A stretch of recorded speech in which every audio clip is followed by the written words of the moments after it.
চলেন পোয়া মাছের একদম সহজ একটা রেসিপি আপনাদের সাথে শেয়ার করি। কোনো রকম কোনো ভেজাল নাই, একদম সহজে হয়ে যায়, অল্প সময় হয়ে যায়, আর আপনার খাটাখাটনিটাও কম লাগবে।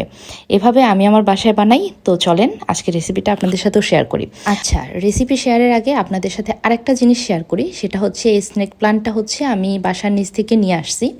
তো আমি হচ্ছে ওনাকে বলছিলাম, মানে যে আমাকে এটা দিছে তুলে, তো ওনাকে বলছিলাম যে আমাকে একটা পাতা দিলেই হবে, কারণ আমি অনেক দিন ধরে ভিডিও দেখতেছি যে এই স্নেক প্লান্টের পাতা দিয়ে নাকি গাছ মানে চারা বানানো যায়।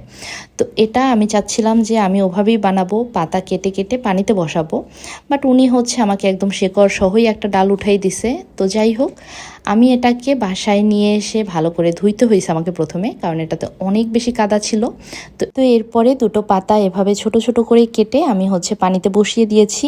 এবারে দেখি এটা দিয়ে আসলেই শেকড় বের হয় কিনা, আর আমি চারা বানাতে পারি কিনা। যদি বানাতে পারি তাহলে অবশ্যই আমি আপনাদের সাথে শেয়ার করব, কতদিন লাগলো সেটাও আমি আপনাদেরকে জানাবো। তো যাই হোক, এবারে মূল রান্নাতে আসি, যেটা আজকের ভিডিও আমার মেনলি। তো এই হচ্ছে পোয়া মাছ, যেটাকে আমাদের এলাকায় মানে বরিশালে আমরা বলি হচ্ছে পোয়া মাছ।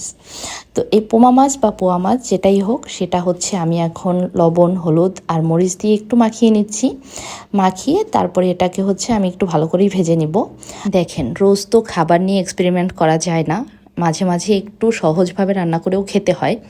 তো আজকের এই রেসিপিটা হচ্ছে সেরকম একটা রেসিপি যেটা আপনারা সহজেই রান্না করতে পারবেন। আর আমাদের দেখবেন মায়েরা এভাবেই রান্না করে, তারা খুব সহজভাবে রান্না করে, কিন্তু খাবার খেতে কিন্তু অনেক বেশি মজা হয়। তো যাই হোক, মাছ ভাজা হয়ে যাওয়ার পরে এখানে হচ্ছে তেলের মধ্যে আমি এখন পেঁয়াজ বাটা, রসুন বাটা দিয়ে দিচ্ছি। পেঁয়াজ বাটার বদলে আপনারা চাইলে পেঁয়াজ কুচিও দিতে পারেন, তবে পেঁয়াজ বাটা দিলে যেটা হয় ঝোলটা একটু ঘন হয়।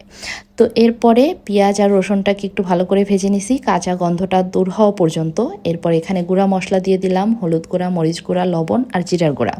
এগুলো দিয়ে একটু ভালো করে কষিয়ে নিচ্ছি। যত ভালো করে কষানো হবে তত খাবারটা খেতে মজা লাগবে।